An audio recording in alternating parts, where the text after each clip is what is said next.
Yes, not so bad. I was just waiting there for a second because I leave it for the timing for the edit.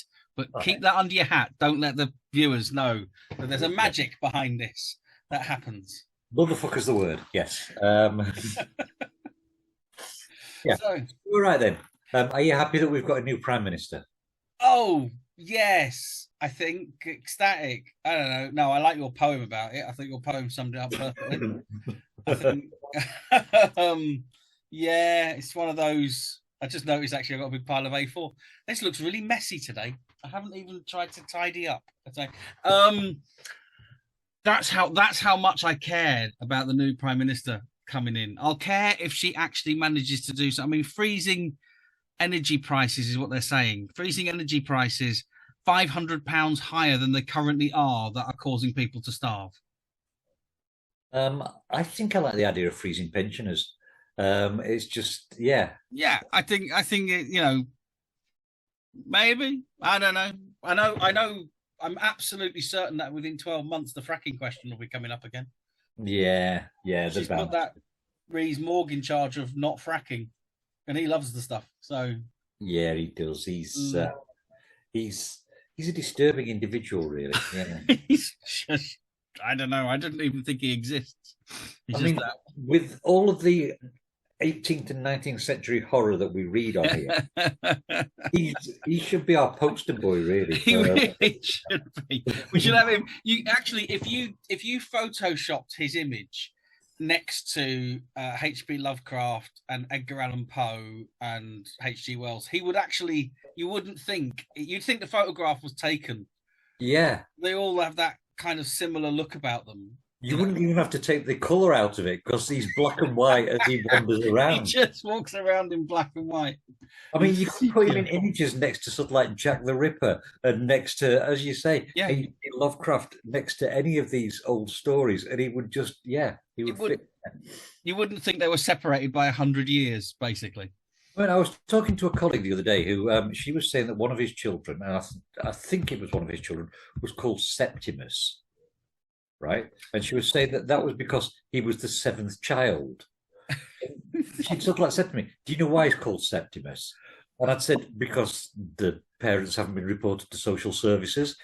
And she said, "No, it's because he's the seventh. Doesn't that make sense?" And I said, "Well, why doesn't he call the sixth one Sixtimus and the fifth one Fiftimus or Pentagram or something?" Yeah, it's just Oh, yeah. Well, it would be Pentius, wouldn't it? The fifth son would be Pentius. The sixth, I can't remember what the sixth is. Is it Hex? Does that mean the fifth one's going to be called Wan? Yeah, that's what I mean. So Wanius, Dusius. It's ridiculous, isn't it? Yeah. I mean, when you actually get to the stage where you're numbering your children rather than naming them, I think really, yeah. Yeah, and maybe that's just because that's what the Dark Lord insisted in the contract. But also, of his children, one of them looks just like Boris Johnson for some reason. He does. I have seen that. Yeah, I have seen that. There's a lot of denial going on there, isn't there? Yeah, but I think Spaffer might have been spaffing in the wrong. He might have spaffed up the wrong. Yeah. All right. Yeah. I mean, is he actually married or is he still with his nanny, Maurice Mogg? Oh, well, I mean, I've seen the photograph, and actually I had to take a double take because I actually thought it was the new Tim Burton version of the Addams Family. Wow. But yeah, that would make me not want to see it, yeah. Unfortunately, it wasn't. So, yeah. But it did. I've seen the photograph, the whole family together, and it really looks like one of those photographs that you find in a creepy old empty house. You know, you're going through the bookshelf and you find this photograph and you go, oh my God, what's the story of this? And then people start dying and stuff. So, because of the policies, yes.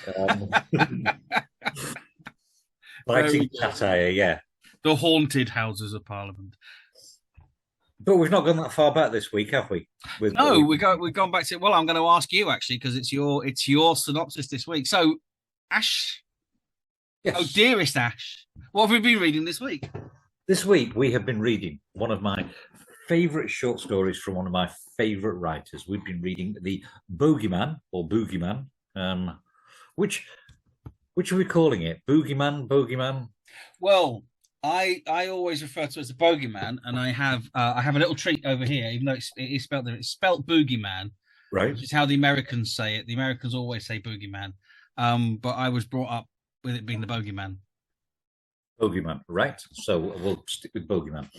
So it's The Boogeyman by Stephen King, which was originally written, I think, 1973 when it was published in a magazine, and then re-released in 1978 in his incredible collection, Night Shift, I think it was, which I will talk about that more anyway.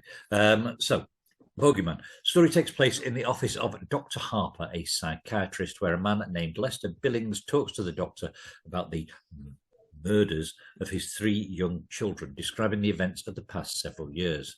His first 2 children died mysteriously of apparently unrelated causes, diagnosed as crib death and convulsions, respectively, when left alone in their bedrooms. The only commonalities were that the children had cried "Boogeyman" before being left alone, and the closet door was found ajar the parents found the closet door ajar after discovering the corpses of their children, even though Billings is certain the door was shut when the kids were put to bed. So approximately a year after their second child's death, Billings' wife, Rita, is pregnant again with their son, Andy, and subsequently they move to a different neighbourhood far from the old one. A year passes without an incident, with Andy sleeping in the master bedroom with Billings and Rita. Billings believes that the monster eventually tracked his family down, getting into the house, slithering around at night. Not long after, Rita leaves to take care of her ill mother, leaving Billings and Andy alone. Feeling the malevolent presence grow bolder in his wife's absence, Billings begins to panic and decides to move Andy to a separate bedroom, knowing that the monster would go for him. That night, Andy cries "Boogeyman" while being put to bed, and an hour later, he's attacked and killed by the Boogeyman. Billings, upon seeing the creature throttling Andy, flees to a local 24-hour diner, later returns home at dawn, calls the police, and they discover Andy's corpse on the floor with the closet door ajar. Billings is convinced that he convinces the police that Andy had attempted to climb out of his crib during the night and has broken his neck. As Billings finishes his story and starts to leave, Dr. Harper recommends making future appointments with the nurse. Finding the nurse absent, Billings returns to Harper's office and finds it empty with the closet door ajar, and the Boogeyman emerges from the closet, casting off its disguise of Dr. Harper.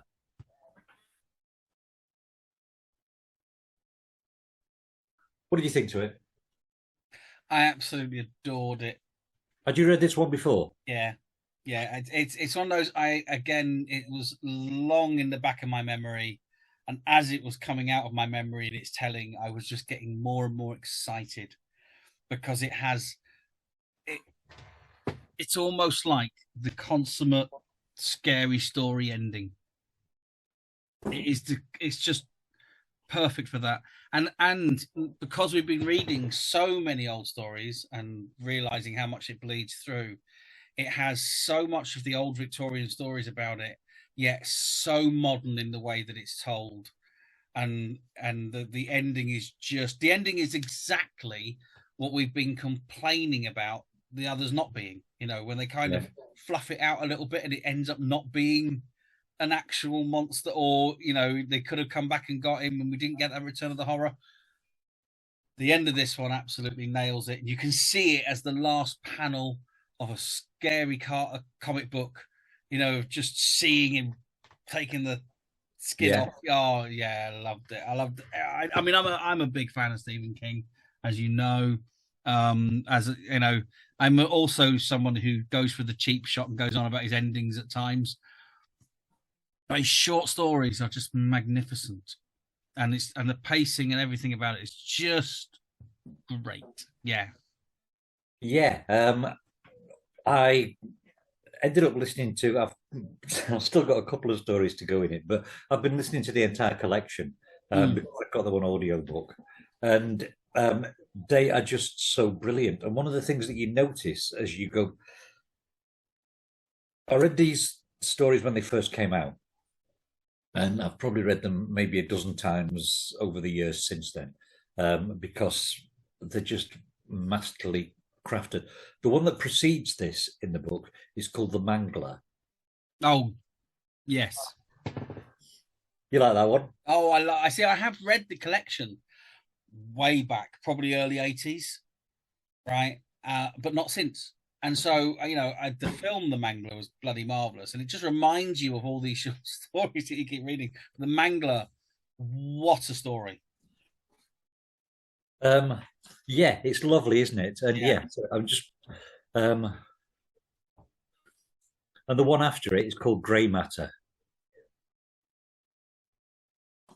So yeah, and there's a theme throughout it, and with it being sandwiched between those two, there's a theme that this is stories about. The Mangler is a story about a washing machine, not a spin dryer type washing machine, but an industrial sheet folding washing machine that starts eating people. And Grey Matter is a story about a man who drinks a case of beer each night, and one of the cases of beer is off and turns him into some sort of monster.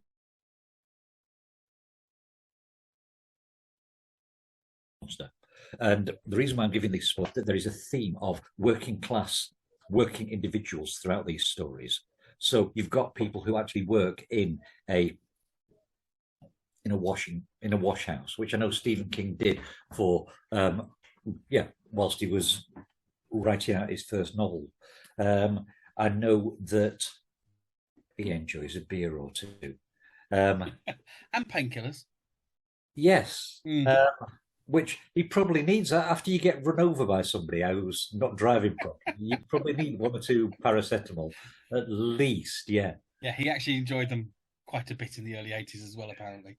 But yeah, you've got all of these working class things that are going on there, which make it so much more relevant to the modern reader who can identify with these aspects of working class. I mean, the Boogeyman itself, the story is dripping with the toxic masculinity that you expect from a working class American character of that particular era. You've got him, the worst thing in the world for that bloke, Lester, would be for his boy to grow up to be a sissy. Yeah. Right. Do you know, Lester, it would have been nice if you let the poor little fucker grow up instead of sort of like ignoring his cries about the Boogeyman. Because that's also the really interesting thing with this. And you're right. I mean, Stephen King writes blue-collar protagonists. Yeah. And he's one of the few. When you really think about it, and you think about all the old Victorian stories in particular, but when you think about most of the stories now, even go to Harry Potter, right? You know, everyone's reading Harry Potter, bloody really, such a middle-class environment of child abuse going on. Yeah. And he doesn't come from working-class wizards. You know, he comes from quite a well-respected wizardry line. You know, everything about it is uber middle class, and most literature characters are, but the Stephen King ones are very blue collar. Quite, he always has these really, working class root characters. Yeah, I mean, even if you read The Stand, the main hero, that's Stu Redman, is the working class blue collar worker, and you've got a handful of college educated characters within there, but the hero is the working man. The guy that can pick up a shovel, basically. Yeah. So it's but I mean, I agree with you as well. The toxic masculinity on it. There's one line right at the beginning where he decides not to beat his wife. You know, it was just one of those. The way it was put, just created a whole life for this poor woman that's never even described. Yeah. But you can see her in absolute detail, even though she's never described. Yeah, name's Rita, rhymes with Beta. Yeah, it's so I love the characterization, but it was just that plot that won me over. That plot where slowly you've got these kids dropping off one by one, and he's sort of like saying in the first opening lines, "I killed all 3 children." And so you know what's coming. But even though you know what's coming, you're on the edge of your seat and reading it and being absorbed by it. It was just beautiful storytelling all the way through. Yeah. And like you say, the twist. Oh, God, yes. It's just, this is the whole thing, is where it aligns with the whole Victorian style is the fact that you're being told the story post. So it's already happened. You're not living it at the same time. It's being recounted to you, which we discovered that in the Victorian stuff, that's the most common way that weird tales were told. There I give time to my bloody awful story, or let me recount the time I got on a boat, and Yeah. they're all done that way. Or a friend of mine told me about this person who had a spooky encounter. It all goes on that way. And this does that sort of thing. And it's very, very quickly, I think, that he's talking to some sort of psychiatrist.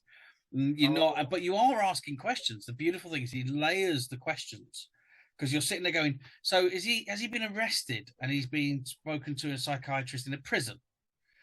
Then you sort of go, well, no, it's now becoming that nobody believes that the children are dying by the bogeyman.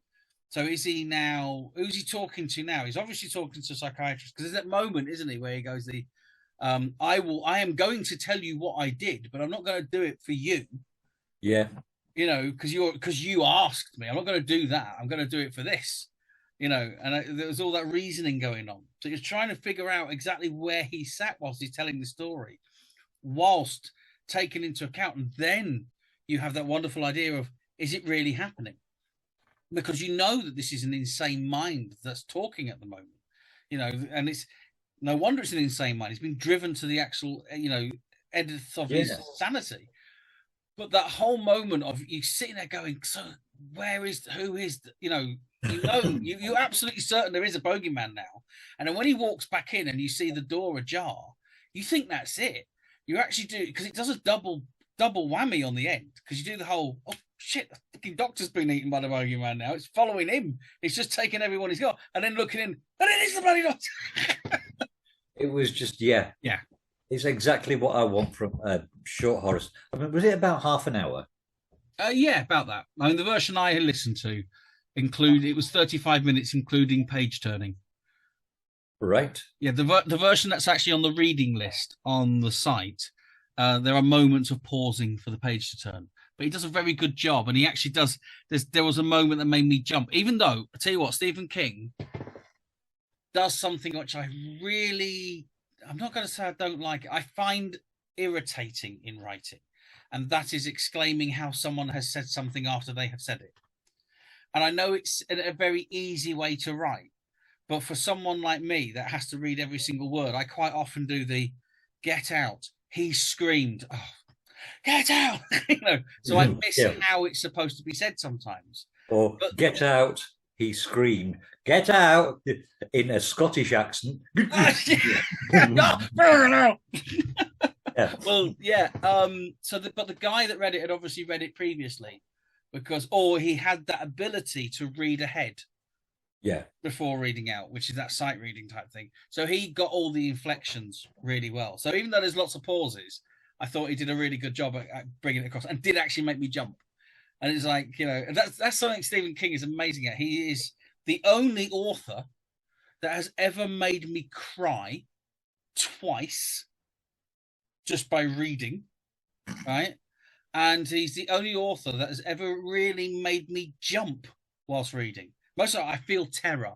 I love James Herbert because he builds tension so beautifully, and you get this whole really kind of terrifying idea. But when the jump scare happens, it's kind of like just a payoff rather than being, an absolute whammy. Stephen King actually manages to throw a single word in that makes you go, fucking hell. That just stopped you in your tracks, which is amazing, really. Yeah.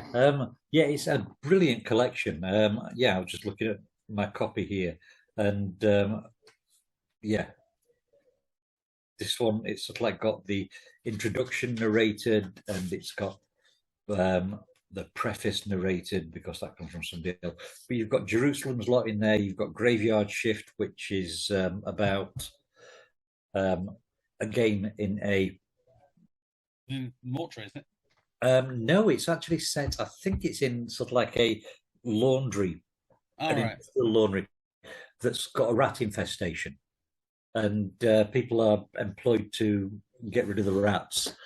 You've got Night Surf, which is a story about basically COVID, which is, I mean, I did want to say how prophetic he is with a lot of these things. So we've got this one, Night Surf, where the world has been sort of like wiped out basically by a cold bug. And this was written in, yeah, I mean, this collection was released in 1978. So obviously it was written sometime before that. You look at something like The Dead Zone and the way he talks about somebody becoming a president who's completely unfit for the role and puts everybody's lives in danger. And yeah, an awful lot of his horror stories are coming to life. But isn't this like a classic way of writing, particularly if you're writing something that's horror or sci-fi based? That is to look at now and expand upon those fears.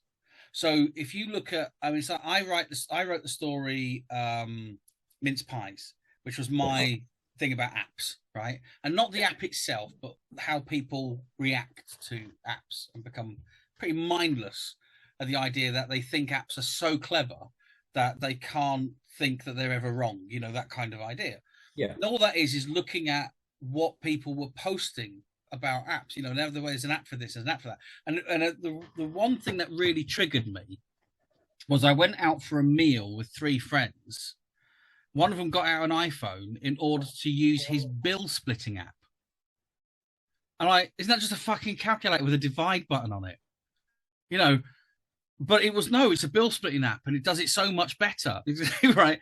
But that's what triggered me. So I think when you got someone like Stephen King and you look at how political he is and you look at that, he's doing that in a similar kind of way. He's looking at how politics is going and going, well, actually, you know, if they manage to vote Richard Nixon in as president and everyone looking at him and just going, well, surely the next step, if they vote someone in who everybody knows is a criminal to start with, where's the next step?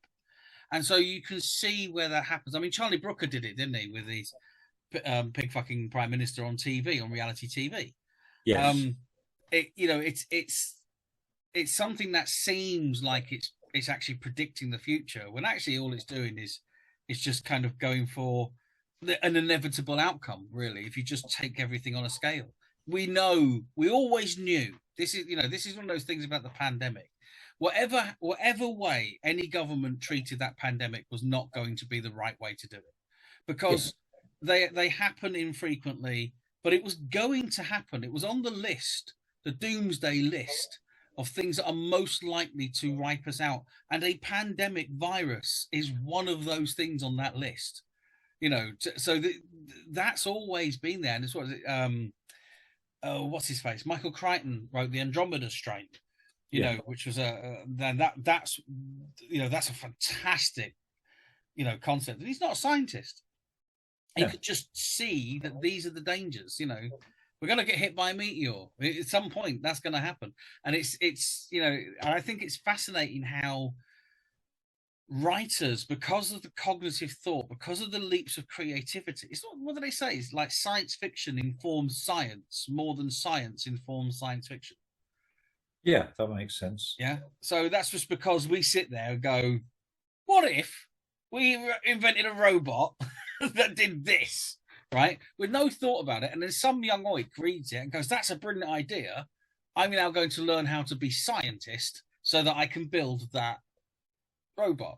So this is one of the things I love about this podcast. We're trying to look at those seeds of inspiration, because creativity is so important. This is my thing. This is my talking to the new prime minister, I suppose, isn't it? Don't drop the arts. Don't cut art projects from schools. They're so important. Creativity is so important for all of it. Without the creativity, you're not going to get innovation. Yeah, fully agree. I think it's ludicrous to even consider getting rid of creativity. But yeah. And you don't get wonderful things like this, because you said we're going to read The Boogeyman.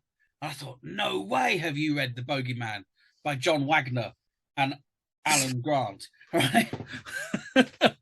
The late Alan Grant, late great Alan Grant, what a wonderful man he was.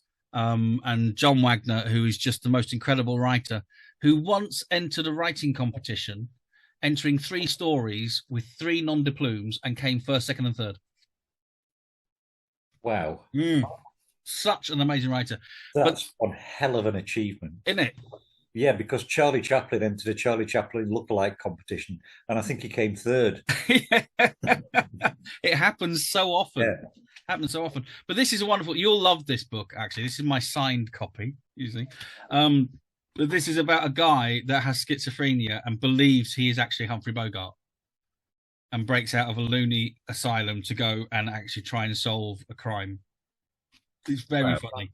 It got made into a BBC TV film starring Robbie Coltrane, and they completely missed the point of the story, and it wasn't very good, which is a shame. And it needs to be another go at it. They really need to have another go at it because it's just wonderful. It's beautiful artwork. I'm just going to, there you go. Wow. Yeah. That's by Robin Smith, but just a fabulous thing. So I thought, oh my God, are we reading that? Sorry. Yeah, the Boogeyman. But yeah, I'll lend you that at some point, actually, because I think you'll really dig that. Yeah. I've still got Deadpool's here, actually, which I need to get back to you soon. Yes. Yeah. Oh, isn't that great? Yeah, they were fantastic. Yeah, it's just to explain it, actually, it's a particular Deadpool story where it's one of the greatest works of metafiction I think I've ever seen, where it pulls apart classic works of literature, because Deadpool's trying to destroy himself. He's trying to be non-existent, and he'd already gone through. There was a series of comics before, which is Deadpool Kills the Marvel Universe, and he'd already gone through and he'd killed every version of himself in every part of the multiverse. Couldn't get rid of himself. He was always coming back. And someone pointed out, you've got to kill the source. And the source is the original writers and creators and artists that write the comic books. So that's why he managed to get into the fictional universe. So he was going around killing the fictional characters. And what I love is it actually points out the fictional characters that inspired my Marvel characters. It was just, it was so clever. And taking us back to Stephen King and to talking about very clever stuff. Yes. So you can sort of like see the way the working class stuff goes through this. So graveyard shift. You've got somebody sort of like doing the let's get rid of the rats out of this building job. In the Mangler, you've got somebody working in a laundromat, basically, isn't it? An industrial laundrette. Grey matter, you've got somebody who's a blue collar drink at the end of the day person. Trucks, you've got people who drive trucks and then the trucks turn on them, which if you are working with equipment like that and it starts to turn on you, what a metaphor for being killed by the work that you actually do. All the way through, they are just brilliant. Quitters Inc., which is a story about somebody trying to quit smoking, which is probably one of my favourites of all time. Is that the one featured in Cat's Eyes? Yes. Yeah. And there's also the ledge in here, which I think that one was in Cat's Eye as well. Yeah, with the bird just pecking at him. Yes, as he tries to walk around the ledge of a 43-story building. Yeah. Yeah, and I just think each one of those stuff.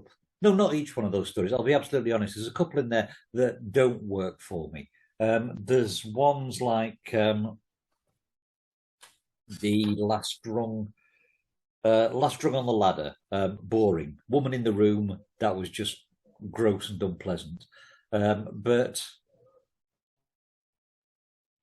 yeah, other than that, everything in there was brilliant. Battleground, where a hired assassin gets back home and opens a package that's been delivered for him, and it's a collection of toy soldiers that are trying to get revenge on him. And it sounds stupid. And as you read it, you think, I need to read this so I can visualize it in my mind, because this is just perfect escapism. Yeah. Yes. And I think, I mean, we've discussed this many, many times. I love the short story format. I know you love the short story format. Yep. I am into Seagulls from Hell now. And I love the fact that it's a short story book. It really, it's, and you know how much I love that, because I wrote one myself that did the similar thing. But I just love it. It's a book of short stories. It's like a short story collection.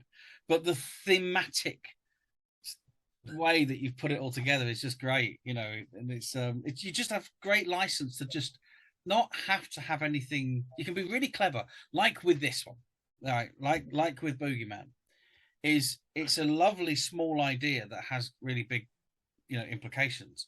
But if you try to expand that too much, it's just going to die. It's going to just become dull. Yeah. In itself. So keeping it in that kind of like 2,000 word, 3,000 word, framing.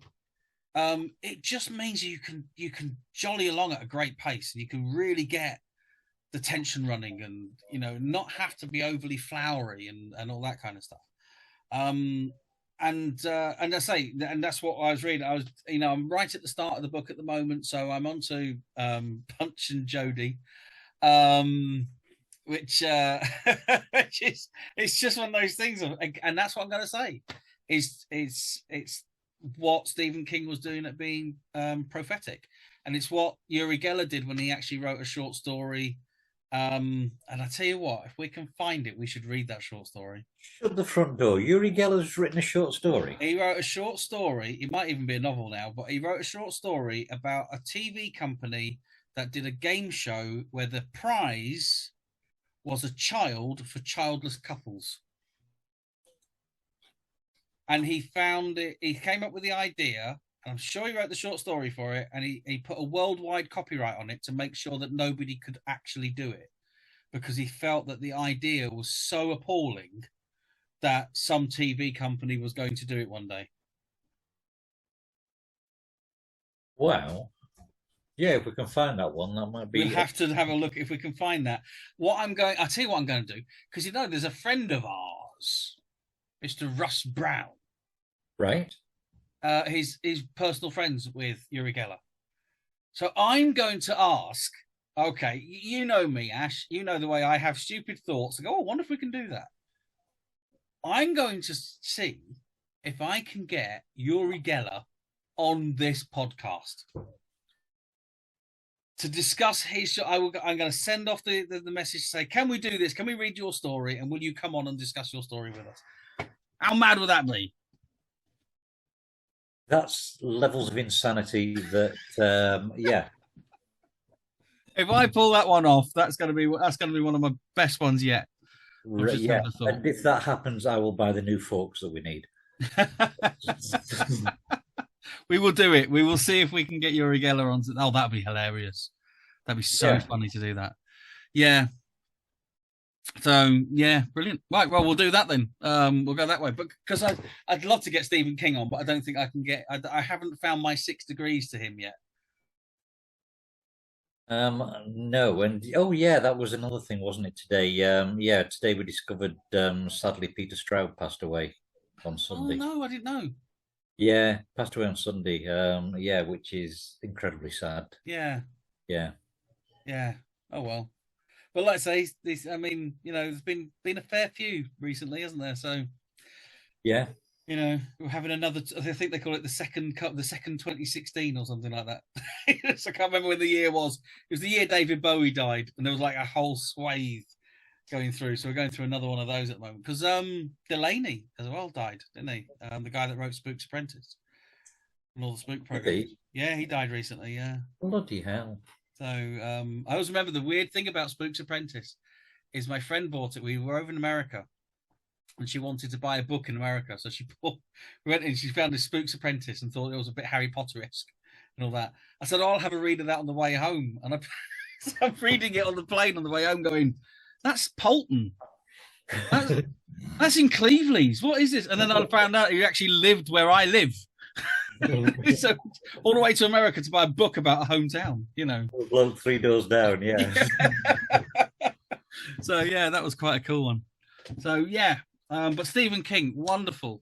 We will return to King, I think. Yeah, I don't see how you can't return to him. And I think there's some things that we can talk about King, because there's one I particularly want to talk about, which is The Green Mile at some point. I know we both read it. I know we both know lots about it. And I want to discuss, again, it's an adaptation one, because that's actually had like 3 iterations of The Green Mile. The original chapter books, the way it came out, which is how I read it. Same here. Yeah. Then you've got the all-in-one novel of it, Yeah. where there were slight changes made in the middle. And then you've got the movie adaptation, which I thought was okay. It was very good, thoroughly entertaining, but cut certain scenes out of it, which I thought were, well, one of the scenes was one of the scenes that made me cry, actually. So I feel, you know what? I know we know it very well, okay? So it's about dipping into it just to find the highlights of it. Next week, Right. And I'm just making this up now, I want us to discuss the Green Mile. Perfect. Yeah, you got me Stephen King'd out, and it's one of those things of no. I think that needs to be discussed because I want to talk about the scene, because I think it's some of his best writing in those chapbooks. Absolutely, some of his best ever writing is in that book, The Green Mile. I'm not going to say a word about it because I'm going to sort of like save what I've got to say for next week. We'll do that next week. Excellent choice. Yeah, Excellent choice. do that because that to me is it's a series of short stories. Yeah. Really. So, yes, okay then. Well, we'll make that next week as an instant idea. We'll make that next week. So next week we're going to discuss the Green Mile. Perfect. And I'm going to work on getting Uri Geller on this program. Yeah. Yeah. We don't do things by halves, do we? I'll keep you updated. I'm getting on with that one. Brilliant. Oh, that was fantastic. And thank you so much for bringing us up a bit modern on this. I read a few modern ones and then drop back again because I think sometimes you can get a bit either samey or a bit blind to some of the the older ones. Yeah, I agree. Got to sort of see what came after it and see to be able to go back and have a look at the seeding again. So, but thank you so much for because that really was such a wonderful bloody short story. It really is. Really, really enjoyed it. Thank you, mate. Yeah, absolutely. Right. Well, until next time then. TTFN. See you later. Bye. Yeah.